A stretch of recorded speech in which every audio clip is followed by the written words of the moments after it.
You guys closed the fourth tonight. Better. I didn't like the way we played in the third. We wanted to go for a knockout punch, something we talked about, and we just, we didn't make shots and we didn't get back on defense and we fouled. So I mean that stretch was the only negative part of the game, but we never lost control of the game. I think when they went on that run, we did a great job responding, not panicking, and staying with what worked for us in the first half, and got the game back under control, and we were in control throughout. Play of Royce, just him coming in, obviously started so many times before. What do you think of the game? Yeah, he was outstanding. I think him and Bull and Eric all stepped up with Grayson's absence. But Royce knocking down 5 threes, playing good defense, bringing energy to our offense with his movement. It was just really good. And obviously Bull and Eric contributed as well. Eric, only got 3 shots, but he was a plus 26 for the game. His gravity means something for us. He's given us a defensive disposition with his on-ball defense, where he's a tough defender with great hands, and is one of our best contest guys. And Bull's length and uniqueness shows up, in a game like this where you got a bigger team. There's good matchups for him out there, and he made a number of solid defensive plays, loose ball plays, knocked down a few threes, made some offensive plays on the break. I think all 3 of those guys really stepped up in Grayson's absence. Look at the last 2 games, how from pretty much start to finish, you guys have been in control of those games compared to some of the other games you've had recently. What has been kind of the struggle to consistently play to that level? That's a 48-minute game. I mean, you don't see a lot of blowouts, in this league. I mean, you see some, but, teams are, especially with the schedule we have, we're playing good teams every night. So, I mean, if you smack them, knock them down early, they're not going to lay down the rest of the game. They're going to counter punch and they're going to try to get back in the game. Their effort, intensity picks up. And, we got to withstand those runs like we did tonight and respond without panicking. You look at Bull, his 3-point shot. How important is that for him to punish defenses for being slow to close out or rotate over to him when he gets those? Yeah, it's huge. I mean, obviously he's got a great skill set in terms of putting the ball on the floor. His mid-range pull-ups and his finishing around the basket is really good. But he hasn't shot the ball as well as he's shooting it right now throughout his career from deep. And he's shooting it at a great clip. He just got his shot identification. Shot selection is a big part of that.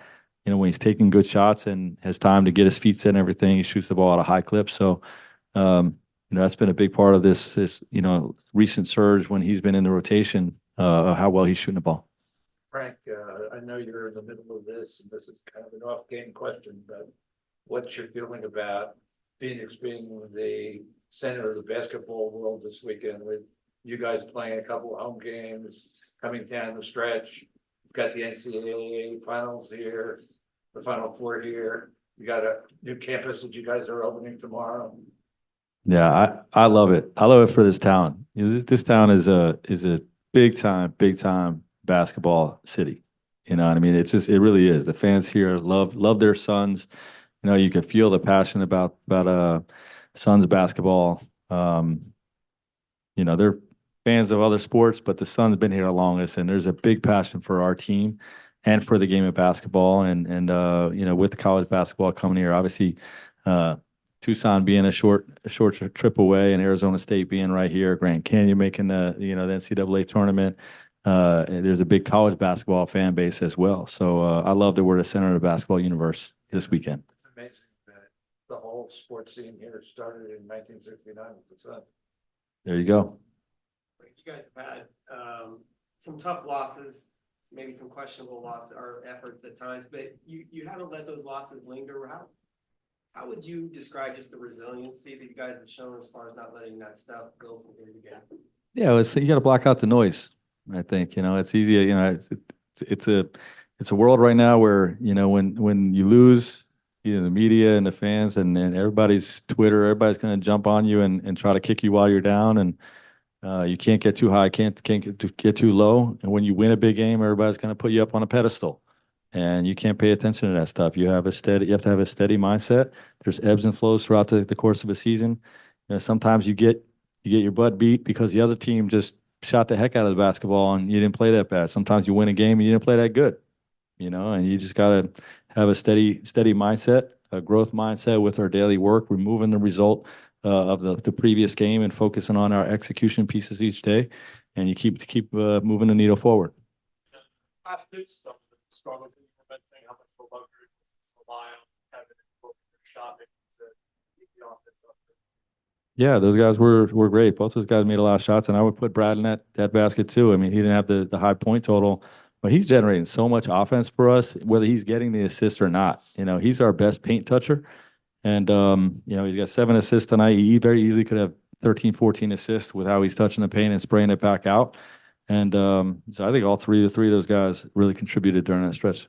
I like those second chance points, that guys who won the rebounding battle and basically got extended possessions and got Yeah. chance points against a team that's one of the best preventing those.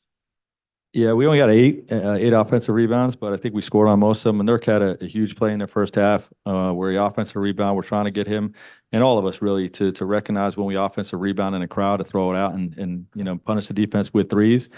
And that was a huge play for Nurk early. And you know, but we want to get more on offense, more than 8 offensive rebounds. We want perimeter crashes and we want our 5s hitting the boards hard.